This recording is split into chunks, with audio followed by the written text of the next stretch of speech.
रिया भक्ति पवित्र कहानियां।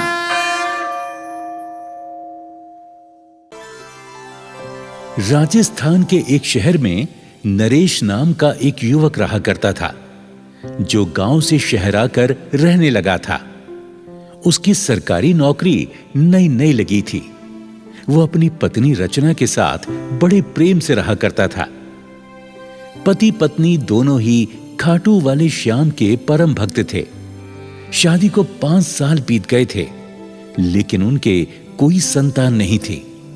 वो हर साल खाटू धाम श्याम प्रभु के दर्शन करने जाते और प्रभु से संतान प्राप्ति का आशीर्वाद मांगते। प्रभु के आशीर्वाद से उनके घर एक बेटे का जन्म हुआ। उन्होंने श्याम प्रभु को वचन दिया कि जब उनका बेटा 3 साल का हो जाएगा तो वो बच्चे का मुंडन संस्कार आपके धाम पर ही करवाएंगे। 3 साल जब पूरे हुए तो पत्नी रचना ने कहा, अजी सुनते हो, हमारा बेटा 3 साल का हो गया है। हमने श्याम प्रभु से मन्नत मांगी थी, हम फागुन के मेले में आएंगे और बेटे का मुंडन करवाएंगे। हाँ, ठीक कहा तुमने। चलो तुम तैयारी करो, हम कल ही खाटू धाम जाएंगे। रचना श्याम प्रभु के धाम जाने की तैयारी करने में व्यस्त थी। खुशी खुशी वो सारा सामान बांध रही थी कि तभी बच्चे की चीखने की आवाज उसे सुनाई दी। रचना फौरन बाहर की तरफ भागी। बाहर जाकर देखा तो बच्चा खून से लथपथ जमीन पर पड़ा हुआ था। देखते ही देखते वहां भीड़ इकट्ठी हो गई। हाय हाय मेरा बच्चा, मेरे लाल, आंखें खोल बेटा। अरे आंखें खोल बेटा। अजी देखो देखो, ये तो आंखें नहीं खोल रहा। मेरे बच्चे को क्या हुआ है? अरे देखो तो, इसे क्या हो गया? अरे लगता है ये बेहोश हो गया। हाँ, जल्दी से डॉक्टर के पास ले चलो। तभी सूचना मिलते ही नरेश भी वहां पहुंच जाता है। वो भी बच्चे को देखकर दहाड़े मार मार कर रोने लगता है।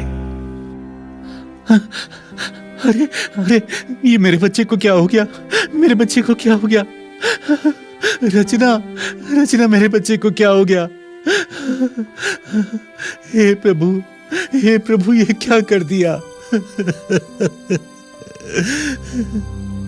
हे श्याम प्रभु, ये आपने क्या किया? मैं तो खुशी खुशी कल आपके दरबार में आ रही थी मुंडन संस्कार के लिए। चमत्कार करो प्रभु, चमत्कार करो प्रभु, चमत्कार करो। मोहल्ले वाले तरह तरह की बातें करने लगे। अरे जिस श्याम को तुम पूजने जा रहे थे वो अब चमत्कार नहीं करते। तुम्हारे श्याम प्रभु क्या कानों से सुन नहीं रहे जो बच्चे का ये हाल कर दिया हैं? हे श्याम प्रभु, लोग मुझे तुम्हारे नाम का ताना मार रहे हैं। मेरी लाज रखो प्रभु, मेरी लाज रखो। तभी एक घुड़सवार वहां से गुजरा। भीड़ देखकर वहां पर रुक गया और बोला, क्या हुआ भाई? क्या हुआ भाई इस बच्चे को? आप लोग क्यों रो रहे हो? बाबा, मेरा बच्चा छत से गिर गया और वो अब बोल नहीं रहा है। मैं क्या करूं बाबा, क्या करूं मैं? मेरे बच्चे को कोई होश में ला दे। बहन, रोना बंद करो, जरा मुझे देखने दो। घुड़सवार ने बच्चे की नब्ज पकड़ी और कहने लगा, बच्चे को कुछ नहीं हुआ, ठीक हो जाएगा। बाबा, आप कौन हो? मैं वैद्य हूं, पास के गांव जा रहा था। अचानक मेरी दृष्टि आप लोगों पर पड़ी तो मैं यहां रुक गया।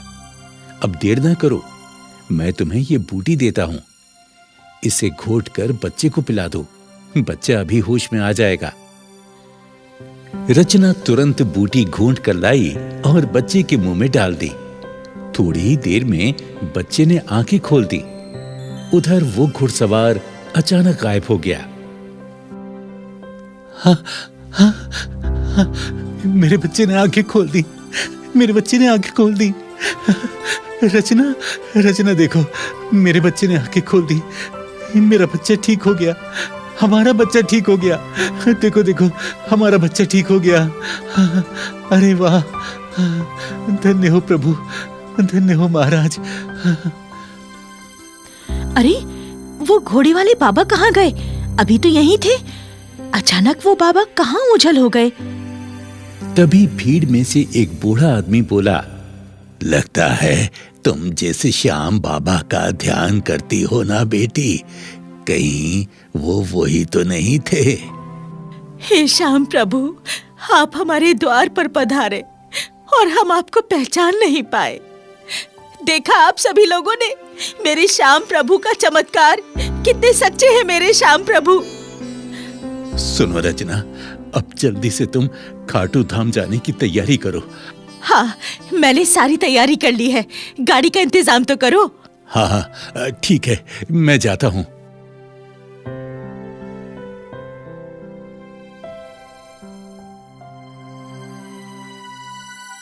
पति नरेश गाड़ी लेने जाता है, मगर श्याम प्रभु तो शायद उसकी परीक्षा ले रहे थे। उसे गाड़ी नहीं मिलती। नरेश खाली हाथ वापस लौट आता है। क्या हुआ, गाड़ी नहीं लाए? अरे रचना, आज तो गाड़ी वालों की हड़ताल है, एक भी गाड़ी नहीं मिली। हाँ, अब क्या होगा? हमें आज ही खाटू धाम जाना है, अब क्या करें? क्या कर सकते हैं रचना, जैसी श्याम प्रभु की इच्छा, जो वो चाहेंगे वही होगा। हे श्याम प्रभु, तुम तो हमारे सहारा हो, हमारी मदद करो भगवान, हमारी मदद करो। तभी दरवाजे पर एक व्यक्ति आवाज लगाता है। आप कौन? जी, मैं गाड़ी वाला हूँ, गाड़ी लेकर आया हूँ। आपके यहाँ से कोई खाटू धाम जाएगा? मैं भी वहीं जा रहा हूँ, खाली जा रहा था तो सोचा आपसे पूछ लूँ। अरे वाह भैया, तुम खूब आए, हमें तो खाटू धाम ही जाना है। चलो चलो। हाँ हाँ, तो फौरन चलो। जो श्याम प्रभु को मन से याद करता है, प्रभु उसकी अवश्य ही सहायता करते हैं। चलो चलो, कहाँ है सामान आपका? चलिए चलिए। अरे रचना, रचना, चलो चलो, गाड़ी आ गई, चलो। ये कैसा चमत्कार है? अरे अब कुछ मत सोचो, सब प्रभु की लीला है, श्याम प्रभु की कृपा है। चलो चलो, जल्दी चलो। हाँ हाँ, चलो। दोनों पति पत्नी और उनका बेटा गाड़ी में बैठ जाते हैं। आपको पहले कहाँ जाना है? भैया, हमें रिंगस में उतार देना, बाबा का निशान लेकर श्याम प्रभु के यहाँ जाना है। लीजिए, ये आ गया आपका रिंगस। चलो चलो, उतरो उतरो। गाड़ी से जैसे ही नीचे उतरे तो गाड़ी वाला अचानक गायब हो गया। हैं? अरे वो गाड़ी वाला अचानक कहाँ गायब हो गया? कहीं दिखाई नहीं दे रहा। लगता है वो गाड़ी वाला और कोई नहीं, मेरे श्याम प्रभु ही होंगे, जो गाड़ी वाले के भेष में आए थे। बार बार श्याम प्रभु हमारे सम्मुख आते हैं, दुर्भाग्य से हम उन्हें पहचान नहीं पाते। धन्य हो प्रभु, आप अपने भक्तों का सदा ही ध्यान रखते हैं। नरेश और उसकी पत्नी रचना निशान लेकर बाबा के मंदिर की यात्रा प्रारंभ करते हैं। बाबा के मंदिर जयकारे लगाते हुए पहुंच जाते हैं। श्रद्धा से बाबा को निशान चढ़ाते हैं। केसरिया झंडों की शोभा बहुत प्यारी लग रही थी। रचना, बच्चे का मुंडन तो हो गया, अब चलो बाबा को माखन मिश्री चूरमा का भोग लगाकर उनका शुक्रिया अदा करते हैं। हे श्याम बाबा, जितनी आपकी कृपा का बखान करूं उतना ही कम है। आपने मेरे बेटे के प्राण बचाए, आप ही गाड़ी चलाकर हमें अपने धाम पर लेकर आए, लेकिन हम आपको पहचान नहीं पाए। आपके हम सदा ही आभारी रहेंगे। हे प्रभु, आपकी कृपा से मुझे शहर में नौकरी मिली, मेरे परिवार को खुशहाली दी आपने, मैं आपका सदा ऋणी रहूंगा।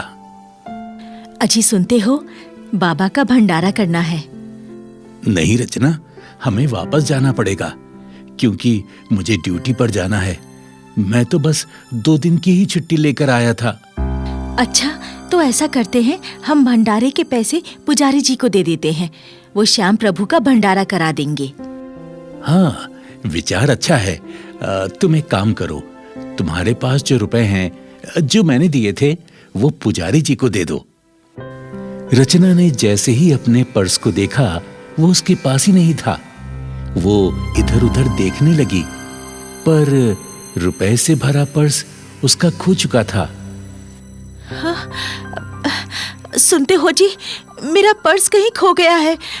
अब हम कैसे बाबा का भंडारा कराएंगे? क्या कह रही हो? कहां चला गया पर्स? अब हम क्या कर सकते हैं? बाबा से ही प्रार्थना करो, शायद वो ही हमारी समस्या हल करेंगे। हे प्रभु, आपने हमेशा हमारा दुख दूर किया है। आपके भंडारे के पैसे मुझसे कहीं खो गए हैं। हे प्रभु, हारे के सहारे शाम हमारी प्रार्थना स्वीकार करो। तभी वहां एक व्यक्ति आता है और कहता है, बहन जी, आपका ये पर्स? हाँ, मेरा पर्स तुम्हारे पास कैसे आया? बहन जी, मैं पूजा सामग्री बेचता हूँ। आपने मेरी दुकान से पूजा सामग्री ली थी ना, तो गलती से आप अपना पर्स मेरी दुकान पर छोड़ आई थी। मैंने आपको पूरे मेले में खोजा। हार कर मैं श्याम बाबा के मंदिर में इस पर्स को जमा कराने आया था, तो आपको मैंने पहचान लिया। लीजिए, आप अपना पर्स लीजिए, मैं चलता हूँ। हे प्रभु, तेरा लाख लाख शुक्र है। बाबा, आप सच्चे हैं। हे शीश के दानी वरदानी, तुम्हारी जय हो, तुम्हारी जय हो। नरेश और उसकी पत्नी पुजारी जी के पास जाते हैं और कुछ पैसे देकर बोलते हैं, पुजारी जी, हम बाबा के लंगर के लिए ये रुपए आपको दे रहे हैं। आप हमारी तरफ से श्याम प्रभु बाबा का लंगर कराने की कृपा करें, क्योंकि हम जाना चाहते हैं। हमारा जाना बहुत जरूरी है। ठीक है जजमान, आज ऐसी श्याम प्रभु की इच्छा। ये पैसा आप लंगर कमेटी में जमा करा दें। श्याम प्रभु आपकी झोली सदा धन वैभव से भरे। लंगर कमेटी में पैसा जमा करके नरेश और रचना बाबा से आज्ञा लेकर अपने घर खुशी खुशी लौट आते हैं। ये सत्य है, जो खाटू श्याम बाबा पर विश्वास और आस्था रखते हैं, उनकी रक्षा शीश के दानी महाप्रभु श्याम बाबा करते हैं और उनकी झोली खुशियों से भरते हैं। जय हो शीश के दानी श्याम प्रभु की, जय हो हारे के सहारे की।